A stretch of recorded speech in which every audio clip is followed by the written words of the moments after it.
Dragon cinema விமர்சனம்.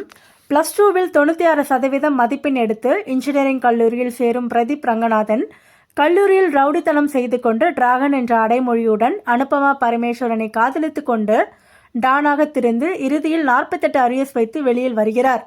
கல்லூரி முடிந்து 2 ஆண்டுகளாக நண்பர்கள் பணத்தில் ஜாலியாக வாழ்க்கையை நடத்தும் பிரதீப் ரங்கநாதன் காதலை அனுபமா பிரேக் செய்துவிட்டு வேறு ஒருவரை திருமணம் செய்து கொள்கிறார். தனது எக்ஸின் கணவரை விட ₹1 அதிகமாக சம்பாதிக்க வேண்டும் என்பதற்காக குறுக்கு வழியில் போலி சர்டிபிகேட் தயார் செய்து ஃபேக் இன்டர்வியூ மூலமாகவும் கௌதம் மேனன் நிறுவனத்தில் பெரிய சம்பளத்திற்கு வேலை செய்கிறார். வாழ்க்கையில் ஃப்ராடுத்தனம் செய்து மேலே வந்த அவருக்கு பெரிய தொழிலதிபரான KS ரவிக்குமார் மகள் கயாடு லோகரை திருமணம் செய்து வைக்க முடிவு செய்கிறார். இந்த சூழ்நிலையில் இவர் செய்த பித்தலாட்டம் கல்லூரி முதல்வர் மிஷ்கின் அவர்களுக்கு தெரிய வருகிறது. அதன் பிறகு மிஷ்கின் பிரதீப்புக்கு ஒரு டாஸ்க் தருகிறார். அது என்ன? பிரதீப் கயாடு லோகர் திருமணம் நடந்ததா? பிரதீப் வேலை என்ன ஆனது என்பதே படத்தின் மீதி கதை. லவ் டுடே படத்திற்கு பிறகு பிரதீப் நடிப்பில் மிகுந்த எதிர்பார்ப்புடன் வெளியாகியுள்ள இந்த படம் நிச்சயம் யூத்துகளின் டிராகனாக மாறும். ஒரு கல்லூரி இளைஞன் கதாபாத்திரத்தில் கச்சிதமாக புரிந்து இருக்கும் பிரதீப் ரங்கநாதன் உடல் மொழி மற்றும் அவர் பேசும் வசனங்கள் ரசிக்க வைக்கிறது. ஒவ்வொரு காட்சியிலும் இயக்குனர் சொன்னபடி தன்னுடைய முழு திறமையும் காட்டி நடித்துள்ளார்.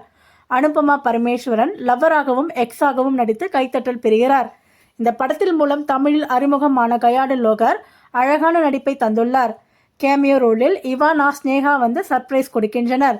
இன்ஜினியரிங் கல்லூரி பிரின்சிபல் ஆக நடித்துள்ள மிஷ்கின் சிறந்த நடிப்பை வெளிப்படுத்தி அந்த கதாபாத்திரத்திற்கு லிஃப்ட் கொடுத்துள்ளார்.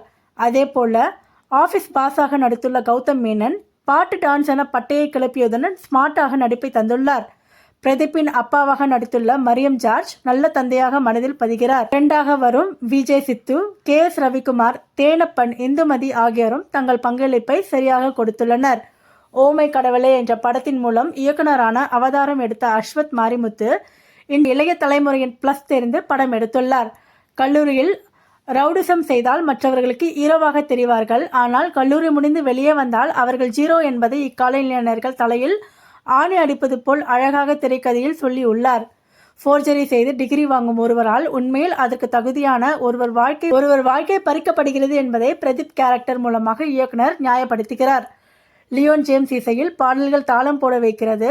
குறிப்பாக STR ஆடிய ஏண்டி என விட்டு போன பாடல் வேற லெவல் பின்னணி செய்யும் மிரட்டலாக கொடுத்துள்ளார். அதேபோல் ஒளிப்பதிவாளர் நிகித் பூமியின் ஒளிப்பதிவில் காட்சிகள் பளிச்சிடுகிறது. படம் முழுவதும் ஒரே டோனில் இருப்பது சிறப்பு. தற்போதுள்ள கல்லூரி மாணவர்களின் நிலையை கண்ணாடியில் பார்ப்பது போல் படம் பிடித்துள்ளது சிறப்பு. அதோடு ஜாலியான திரைக்கதையில்